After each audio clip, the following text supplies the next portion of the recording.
Saudações, conspiradores, iniciando mais um programa Realidade Fantástica, mais uma entrevista fantástica, levando até você sempre, como você tem observado, temas fascinantes que facilitam o autoconhecimento, facilitam essa elevação vibracional que o planeta tanto está precisando, através de profissionais maravilhosos, fantásticos, que compartilham um pouco da sua experiência, da sua sabedoria conosco e vão assim nos ajudando a construir um mundo mais fraternal para todos nós, mais espiritualizado, que é o que mais precisa. E hoje nós vamos falar de um tema que eu acho que vai tocar no coração de todo mundo e que é um tema que entrou na moda também, que é a meditação. Praticamente, grande maioria das pessoas estão fazendo meditação, se interessam por meditação, mas muitas pessoas não sabem como fazer ou não sabem exatamente o que é. Então nós resolvemos trazer uma profissional para falar disso, dos processos mentais na meditação, que é a Melissa Lara, que é enfermeira e yoga terapeuta, mas ela também é membro da Sociedade Teosófica do Brasil, uma pessoa com uma grande experiência, uma vasta experiência, e vai nos ensinar um pouquinho aqui qual que é esses mistérios aí da meditação, dessa arte tão sagrada e tão milenar. Tudo bem com você, Melissa? Tudo bem, Jamil. É uma gratificação muito grande estar aqui. Eu agradeço muito o seu convite e me ponho à disposição sempre que o programa necessitar de um amigo para nós abordarmos temas tão importantes como esse de hoje. Com certeza, Melissa. Para a gente é uma honra ter você aqui e voltará outras vezes. Já digo porque as pessoas estão precisando. Sim, com certeza. Melissa, eu falei no começo, na abertura, que meditação, muitas pessoas estão fazendo, querem fazer. Ela entrou também um pouco na moda, muito por conta do mindfulness, né? Que se, vamos dizer assim, no bom sentido, se apropriou de alguns conceitos do Zen budismo, do Zazen, etc. E está apresentando isso para um outro público, para o empresariado, etc. Sim. Mas enfim, o que é a meditação? Eu acho que essa é a primeira pergunta. Bom, a meditação, ela é a arte do despertar. Então a palavra Buda quer dizer o desperto, aquele que se despertou, não é?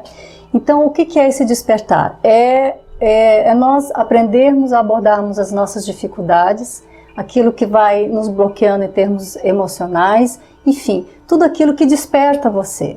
Esse despertar pode ser vários níveis, né? Eu dei o exemplo de Buda, mas o que o Buda fez, né? O Sr. Gautama? Ele entrou num estado de profunda auto-observação. Ele conquistou a percepção do sofrimento, né, que o budismo traz, que é as causas do sofrimento, como que a gente cessa esse sofrimento e como é que ele inicia. Então isso é o despertar, é quando você atinge essa percepção onde você conduz a sua vida de forma muito mais sábia e muito mais inteligente, vamos assim dizer, né? E acima de tudo, a meditação é você criar uma intimidade com você mesmo. Então, quando nós somos íntimos de alguém, você tem tanta intimidade que você entende ou acessa os defeitos, né? Tantas coisas boas e belas daquela pessoa, mas também aquela sombrinha, aquela situação ali que nós realmente nos decepcionamos um pouquinho ou que nós procuramos não ver. Então a meditação, ela é acima de tudo uma intimidade que eu crio comigo mesmo. E se eu sou íntima de mim mesmo, eu tenho total capacidade de perceber realmente o que eu preciso. Sabe que é interessante isso que você estava falando e me ocorreu? De fato, a pessoa que a gente menos conhece somos nós mesmos, né? Exatamente. Então você sempre está focado para fora, e os problemas acontecendo e você sofrendo, quando de repente tem uma fonte de soluções dentro. Exatamente, a solução está dentro, ela nunca está fora, não é? Então meditar é a arte de despertar mesmo, é você despertar para o desapego, é você soltar as amarras, que nem sempre é tão fácil, porque a gente se acostuma com as coisas ruins também, né? Sim, fica viciado, tem problemas. Fica viciado, né? Exatamente, vai criando processos reativos dentro da mente, que nós vamos falar daqui a pouco. Mas o que o Buda, né, dentro do budismo, o que se preconiza? Torne-se uma lâmpada para si mesmo, não busque resultados fora, não busque suas respostas fora excessivamente, porque ela está dentro, né? Busque o refúgio em si mesmo, porque é em você que começou o nó, é em você que começou toda a situação problemática, então é em você que está a solução, sem dúvida. Inclusive as doenças físicas, né? Sim, a gente sabe que estava escrito lá no frontão do templo de Apolo: homem, conhece a ti mesmo e conhecerá os deuses, né? Você veja, há 2000 e tantos anos e não aprendemos ainda, né? Não aprendemos. Mas Melissa, me conta uma coisa, antes da gente entrar na questão dos processos mentais, né, e outras perguntas que a gente precisa fazer, Existem diferentes definições de meditação. Para algumas pessoas, meditar é ficar pensando sobre alguma coisa, concentrado em alguma coisa. Então, vou meditar sobre a felicidade. Bom, a felicidade é isso e tal. Para outras, não. É esvaziar a mente, tentar parar o pensamento. Você pode dar uma melhor definida? Sim. Então, meditar... Então, assim, nós temos... Aí vamos entrar automaticamente no processo da mente, né? Isso. Então, o meditar, na verdade, é você sair dos processos reativos. São tendências, né? Se nós pensarmos que a mente é somente um item pensante, uma unidade pensante, realmente vai ficar difícil. Porque, na verdade, a mente, ela é pensante, mas também ela é emotiva. Então, emoção e pensamento estão juntos. É impossível você pensar sem sentir algo. Não importa o pensamento, isso vai trazer um sentimento para você. Então, né, voltando à sua pergunta, essa forma de meditar vai depender muito do grau de autopercepção da pessoa.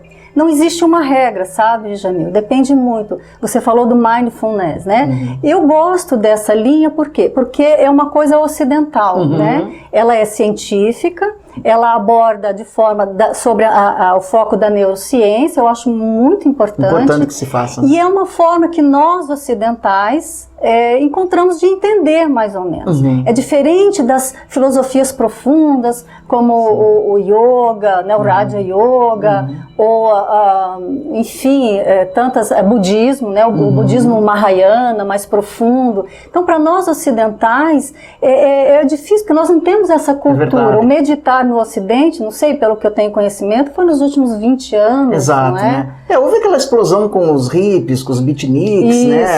Houve a meditação transcendental, fez muito sucesso naquela época. E hoje a gente está vendo um revival, né? Da meditação, porque as pessoas estão precisando mesmo. A questão é que nós, ocidentais, fomos educados, a nossa cultura é muito diferente de uma cultura indiana, de uma cultura mais oriental. Né? Na Índia, você vê as crianças em tenra idade prostando as mãos a vários deuses. Existe o hinduísmo, né? No caso do hinduísmo, né? As outras muçulmanas eu não sei. Mas assim, dentro dessa linha, desde a infância, há um respeito. Uma veneração. Uma veneração. Há uma introspecção, uma tendência à introspecção. E nós ocidentais não, né? Nós temos essa tendência mais reativa, do progredir, do fazer, do ter, né? O ter, né? No Ocidente ainda está muito no ter e não no ser, né? Então, realmente, o mindfulness, ele veio, a sensação que eu tenho, para organizar, para que a gente consiga entender de uma outra forma, como é eu ter, durante o meu dia, 15 minutos de silêncio, como é eu ficar me observando aquele momento presente. Você começou a responder então agora. Isso. Interessante, porque uma coisa que me falam, às vezes assim, o negócio é o seguinte, eu tento fazer silêncio, só que é justamente quando eu tento fazer silêncio que a mente se rebela, ela se torna mais ativa ainda, né? Então eu não consigo parar de pensar e os pensamentos ficam me chamando a atenção, eu não consigo sossegar. Existe uma chave para conseguir também desligar interiormente e poder vivenciar, talvez o que os budistas chamam de vazio, que não é um vazio, é um vazio pleno. Na verdade, ninguém para, não tem como você parar o pensamento como você querer parar o vento, não existe isso. O que é que você pode estar fazendo? Primeiro, você pode ler muito sobre, né? Ler, ele ajuda você a assistir, né? Como nós aqui conversando, você tendo, assim, acesso a alguns conhecimentos teóricos. Só que mais importante que isso é você entender como é que a minha mente funciona. Porque eu e você funcionamos de formas diferentes. Se a minha mente é diferente da sua, eu não posso impor para você a técnica que eu uso. Porque você é diferente de mim. Interessante, entende? Isso aí. Então assim, meditar, né, aquela intimidade que você cria com você mesmo, mas acima de tudo é você entender que o processo da mente, o pensar é reativo. Então eu posso sentar e aí eu lembrei de alguma coisa, a conta de luz eu tenho que pagar. Como que ela fica reativa? Você lembrar que você não tem o dinheiro, você fica montando situações que ainda não chegaram. Agora, se você lembra da conta de luz, mas você corta traz de volta através da sua respiração ao momento presente, você cortou aquele processo reativo. Então, cortar o processo reativo, dissolver ele, perceber a hora que ele acontece, é que chama-se meditação. Isso exige diligência, disciplina, firmeza, né? Você escolhe, eu vou escolher um método de meditação que mais convém com a minha personalidade, tem a ver comigo. E aí você se dedica plenamente àquilo, de forma extremamente sistemática. Por quê? Porque a mente, né, dentro da filosofia teosófica, é o corpo mental. Assim como eu exercito o meu corpo físico, disciplino ele para emagrecer, ficar forte, flexível, o corpo mental é a mesma coisa. O nosso corpo emocional é a mesma coisa. É como você adestrar um cãozinho, né? Então, o seu corpo mental, ele vai estar sempre reativo, né? O mental inferior, vamos assim dizer. Automático. Que é a nossa vidinha aqui. Então, assim, é um exercício sistemático. Então, as pessoas, elas tendem a ficar pulando. Eu vou pular, essa técnica não deu. Eu vou fazer essa, eu vou fazer aquela. Então, assim, procure uma, experiencie uma que tenha a ver com você. Você deu uma, desculpa te interromper, não, tudo bem. E já te interrompendo, como dizia o Jô Soares, a respiração, a importância da respiração para a meditação. Extremamente. A respiração, ela é fundamental. Por quê? Porque eu não respiro ontem e nem amanhã, eu respiro agora. A respiração, ela te traz para o momento presente. Então, quando você começa num processo reativo de mente, você já percebe que ou você está respirando de forma ofegante, ou você reteve, porque aquele pensamento surgiu uma emoção, pode ter sido medo, apreensão, preocupação, e você já reteve aquela respiração, você só está respirando na parte alta. Quando você não,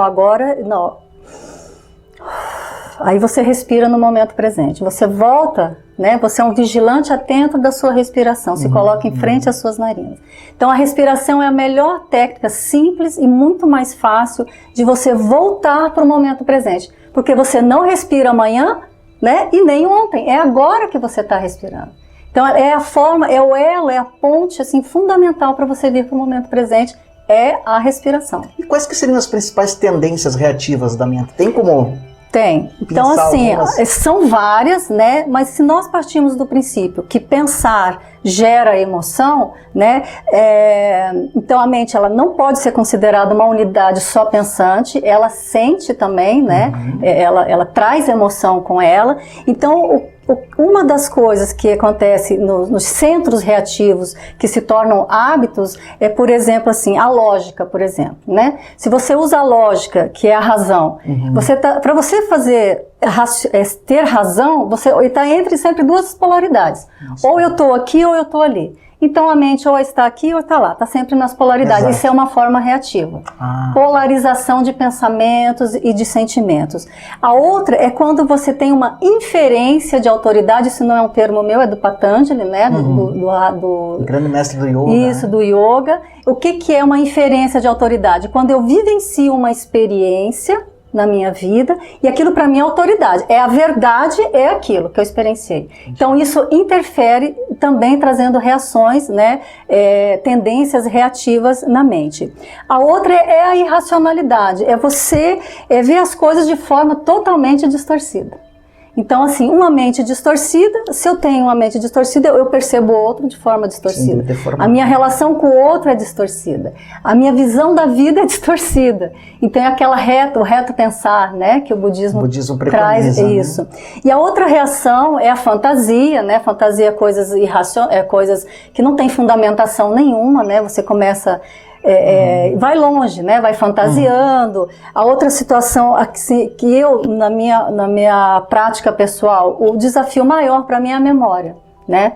O que é a memória? A memória é quando você não deixa ir embora, não permite abandonar uma experiência que você viveu. É a memória psicológica. Então, passaram-se 20 anos e toda vez que você medita, você lembra lá de uma situação lá atrás que te aconteceu. Que você não resolveu, você não olhou, você não deu um nome, você não se trabalhou e aquilo vai voltando cada vez mais para você. Porque você não deu um nome, você não olhou, né, para aquilo. Não jogou luz naquilo. Exatamente. E aí o que acontece? Memória fica uma memória psicológica que não me deixa ficar em paz no momento presente. Então, assim, isso cada vez que a irracionalidade, que a memória, que essa inferência de autoridade vai criando sulcos neuronais, aí já entra a neurociência. Sim. Os mesmos, entende? Assim como o gado, sabe quando a vaca passa no mesmo local? O nosso cérebro e os sulcos neuronais e a nossa vivência fica daquele jeito. Então, isso são reações, tendências reativas na mente. Por isso, nós temos que olhar para isso e ir trabalhando. Então, percebe que é um trabalho hercúleo, né? Nossa. Que exige bastante. Você sabe que você falou no yoga, você trabalha com yoga. Isso. É interessante que uma coisa que me chamava a atenção sempre é os grandes yogis da Índia. Eu sempre via fotos deles sentados em cima de uma pele de tigre. Eu falei, mas que raio desse negócio? Por que tá sempre sentado numa pele de tigre? Depois que eu fui aprender, né? Que, não sei, você me corrige se eu estiver errado, que a mente, né, desorganizada, às vezes é comparada a um tigre selvagem, exato. Né? E o yoga sentado em cima daquela significa que ele dominou a mente, né? Sim, e também o domínio da natureza inferior, da natureza inferior. Exatamente, o Shiva, ele tem essa tendência, né? Melissa, postura. Isso é uma coisa que interessa muito ao ocidental, porque muitas pessoas associam meditação, pronto, para as posições relativas ao yoga. Isso. É necessário realmente se apropriar das posições de... Por exemplo, uma pessoa que tem dificuldade, tem artrose, tem dificuldade de... Uma senhora que não tem familiaridade aí com toda essa questão postural mais especializada. Como é que ela faz para mim? Então, não precisa necessariamente. Idealmente seria você sentar com as pernas cruzadas, em contato com o chão, com a almofada, né, que o seu cóccix fica mais em contato com o chão. Eu estou falando de uma forma esotérica, né, fundamentada na filosofia do yoga, por quê? Porque o nosso eixo da coluna, ele forma uma polaridade, né, negativa e positiva. O cóccix aponta para a terra e o nosso topo da cabeça aponta para o céu. Vamos assim dizer, falando de uma forma mais grosseira, né? Idealmente seria isso, porque o quadril em forma de triângulo, ele forma esse triângulo, né, apontado para o alto. O quadril, ele dá uma abertura na mente, ele faz isso. Enfim, é bem profundo, mas eu estou te dando as duas formas. Mas não é o principal. Se a pessoa está disponível, ela pode sentar numa cadeira, mas o importante, o eixo da coluna sempre está alinhado. Isso é bem importante. É claro, uma pessoa acamada, ela pode meditar deitada porque ela está acamada, mas não é o ideal. Porque quando você deita, quando o nosso eixo, ele deita, ele dá uma mensagem para o cérebro, eu vou dormir. Deitar é dormir, é descansar, é relaxar. É verdade. Então não é o ideal, né? Não é o ideal. É possível que a pessoa acabe adormecendo e não meditou ainda. Por isso, dentro da filosofia do yoga, a gente preconiza o Hatha Yoga para você mobilizar as suas articulações, a sua musculatura, para se chegar num ponto da meditação, para que o corpo esteja confortável, para que ele esteja livre de desconfortos, de bloqueios, né? Assim a mente ela pode ficar mais livre, porque um corpo doente, as pessoas quando elas estão doentes, a mente ela é presa, ela fica o tempo todo procurando meios para se chegar no conforto. Exato. E quando o corpo está saudável, ele está bem, ele está solto, veja, não é um corpo fitness, não é isso, é um corpo saudável, simplesmente saudável. E aí a mente se acalma, porque ela não está sentindo dor, ela não está sentindo desconforto. Melissa, outras 3 coisas muito importantes que eu não posso deixar de te perguntar. Primeiro vamos falar a frequência da meditação, que tem pessoas assim, não, 2 vezes por semana já tá bom. Tem outras que falam, não, 1 vez por mês eu faço uma meditação de 5 horas, já está excelente, 1 vez por mês. Frequência da meditação, quero que você fale um pouquinho da alimentação, se influi no processo de meditação, e local, se precisa, a pessoa quer praticar em casa, pode ser em qualquer lugar, ou precisa de um local específico. Mas vamos falando da alimentação. Então, primeiro. Assim, bom, meditar é sempre, para nós, né, que estamos iniciando, é sempre bom você ter um cantinho na sua casa, né? Um quartinho ou um canto que você possa ficar ali quietinho, em silêncio, 3 minutos, 2 minutos, enfim, né? É bem importante isso, você ter um local. Questão de horários e frequência, todos os dias. Você escova o dente só 1 vez por mês? Não. Deus o livre. Então, o meditar é uma higiene mental. É isso que eu te falei, nós cuidamos excessivamente do nosso corpo físico, nós ocidentais, né? Tudo, dentes brancos, tudo maravilhoso, a pele, magro, gordo, enfim. Mas a mente, ela precisa ser polida todos os dias. Você faz idealmente pela manhã, eu falo de mim, mas claro, cada um vê o seu horário de poder. Mas idealmente seria ideal que essa meditação seja todos os dias. É como escovar os dentes. né? Agora, quantas vezes por dia depende do tempo da pessoa. De preferência né? na mesma hora ou não precisa? Seria bom da mesma hora para criar o hábito bom, né? Como nós temos aquela reação do hábito que não é bom, o hábito de meditar seria uma coisa legal. Não que hábito seja bom, mas é melhor começar com esse hábito, sempre naquela mesmo horário, se possível. Se não, mas pelo menos durante aquele dia, faz uma introspecção, fica em silêncio, deixa as coisas irem, vai se desapegando, até para você poder ir para a cama e dormir de forma tranquila. Uma coisa que, antes de a gente falar da alimentação, né, com relação à meditação, eu não te perguntei, há técnicas que recomendam o seguinte, você até falou, quando você perceber que o pensamento começou, né, ir para um lugar, traz de novo. Respira forte, Respira. né? E tem outras que falam, não, você tem que estar combatendo a todo momento.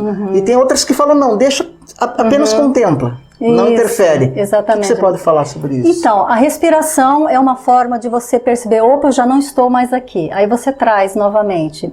Veja, você adestra um cachorrinho várias vezes para ele fazer o xixi no jornal, não é? É verdade. Ele vai, daí você puxa, ele vai, você puxa. Então, esse é um adestramento. Nós vamos adestrar esse cãozinho ou esse macaco nervoso, como diz no budismo, que é a nossa mente. Então, assim, a técnica é essa. Opa, escapei. Só de você ter percebido que você escapou, tá ótimo. Você já volta novamente. Com o tempo, por isso que deve ser sistematicamente todos os dias. Com o tempo você já fecha os olhos e em frações de segundos, nossa, eu consegui, né? Eu consegui ficar 2 minutos extremamente presente aonde eu estou. Então é mais ou menos por aí. A questão da alimentação é óbvia, né?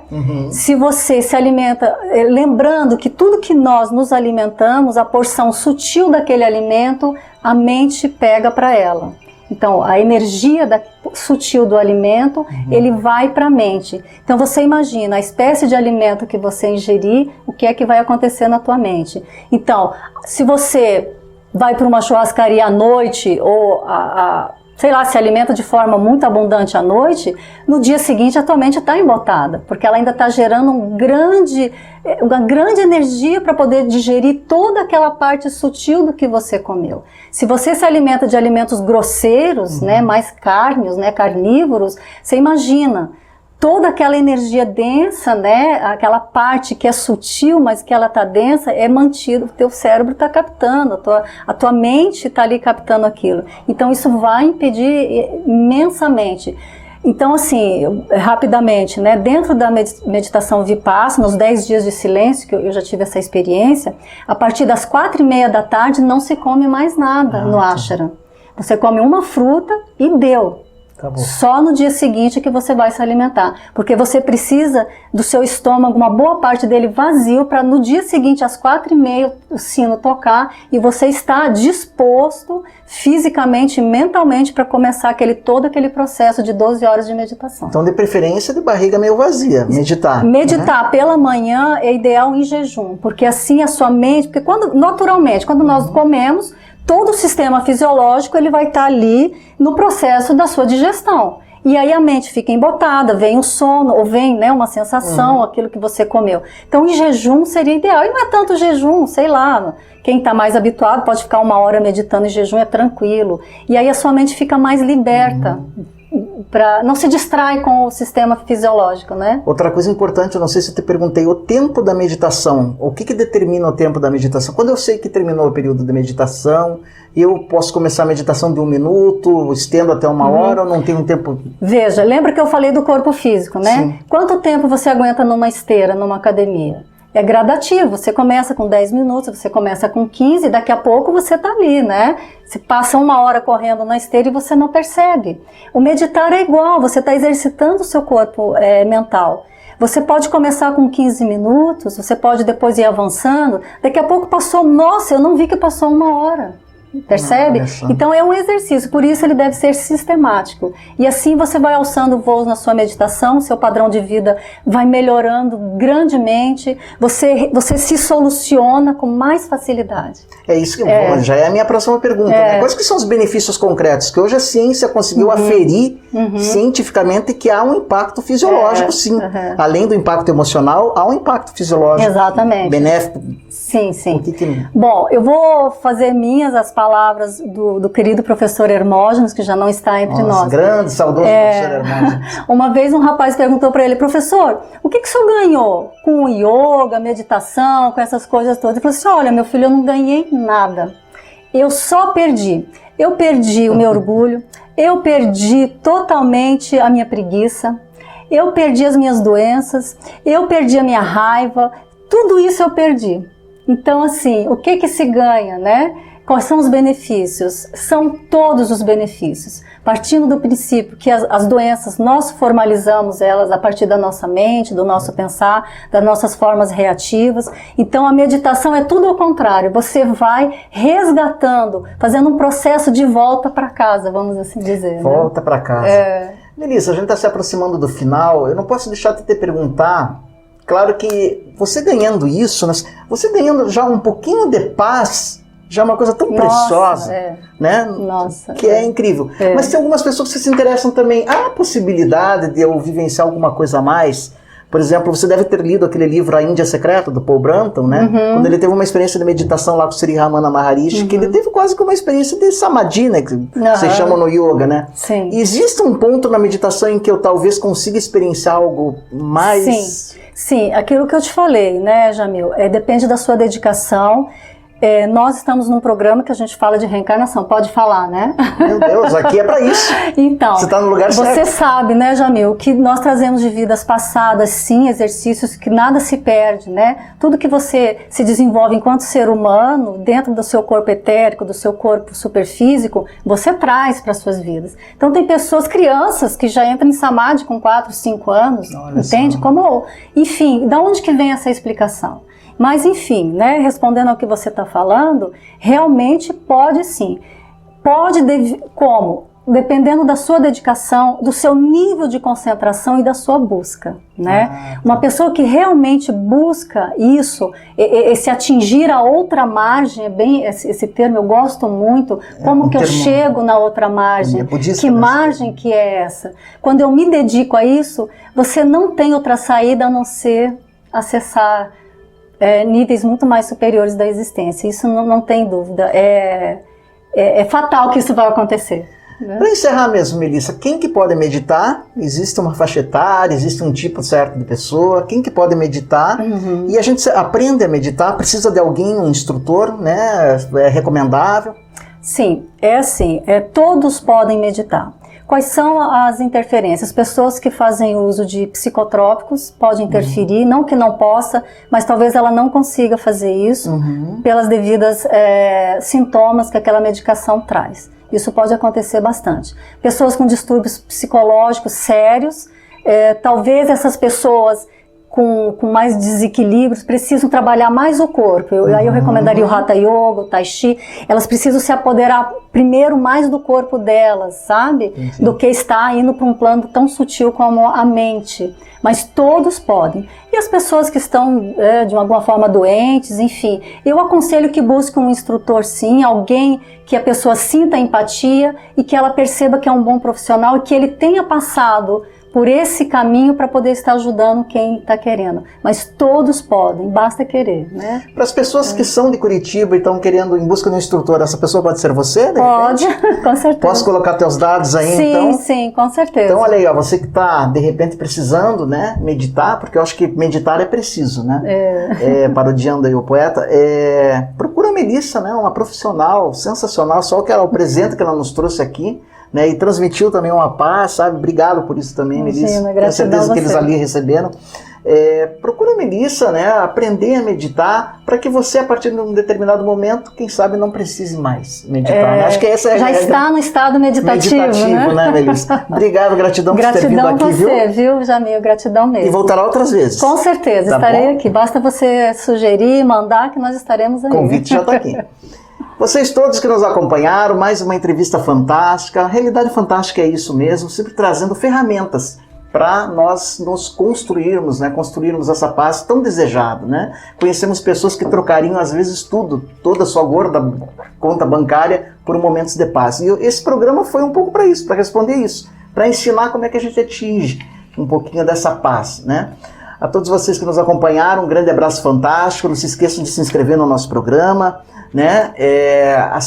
Ativar o sininho de notificação, entrar no nosso site realidadefantastica.com.br, lembrando sempre que o mistério está entre nós.